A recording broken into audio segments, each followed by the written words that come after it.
I had an unexpected detour on Thursday. You'd think with all the floodwaters around here, I'd be used to those kind of things, detours. My sister had not been feeling well lately, and finally on Thursday, I and my friend Father Denny convinced her that I should take her to the ER. You all know what an ER visit is like?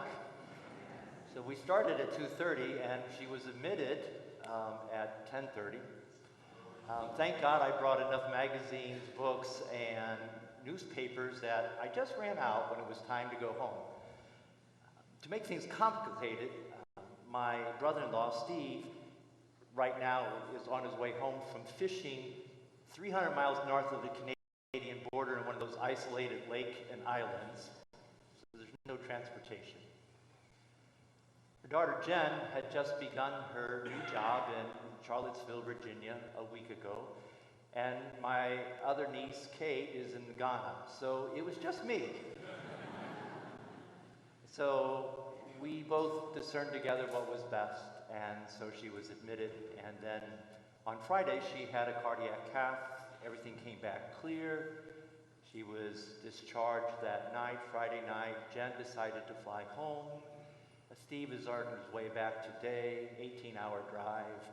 And through the miracle of the internet, Kate FaceTimed her. So that's what we did on this detour weekend. Again, any of you who've done the ER scene, or been in the waiting room for surgery, or have been in the heart hospital, you get a little time on your hands. So in addition to the reading, you do a lot of thinking.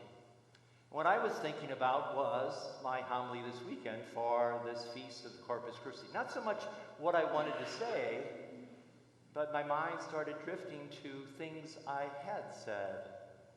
I think through the years, I have probably easily preached 200 homilies on the Eucharist. So that's a lot for me, but I don't know what you need to hear. And as I was going through those homilies, some of the categories that came forward was preaching about the real presence. The real presence in the sacred elements, in the Word, the assembly, and the presider. Another times, a lot of them have been about full conscious and active participation. Certainly transubstantiation, the art of remembering. One of my favorite homilies that came to mind is the Eucharist a noun or a verb? Think about that one. But through the thinking, through the hours, I began to drift towards an image and a challenge. The image is right here in our church.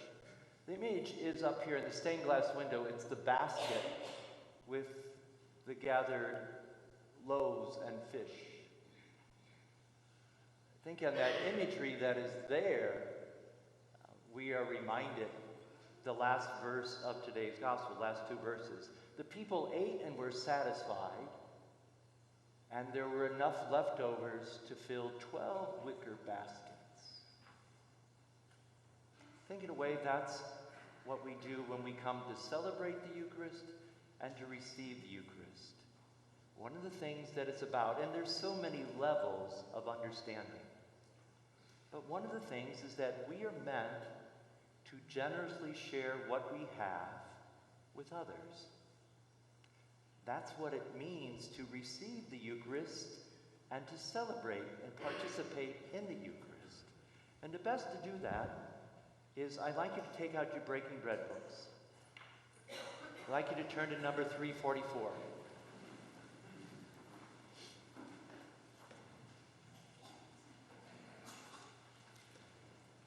This is the image of that basket. If you know it, join me. Bread for the world of hunger, wine for all peoples, people who thirst. May we who eat be bread for others. May we who drink pour out our love. That's the basket. We are bread for the world to be shared generously. We are to be poured out generously for one another. At the same time, with that imagery, we are invited and challenged not just to give the leftovers. That's the appearance of what was left over. We gathered it up so nothing would go to waste. But when we share, whether it is our giftedness, our substance, things that are tangible, do we give the first fruits or do we give the leftovers? Don't need that. It'd be wonderful. And I'm nothing against anything that was brought in the food collection today. But did anybody give away something they like? Think about it. Oh, you know, there were so many cans of peas distributed during Lent.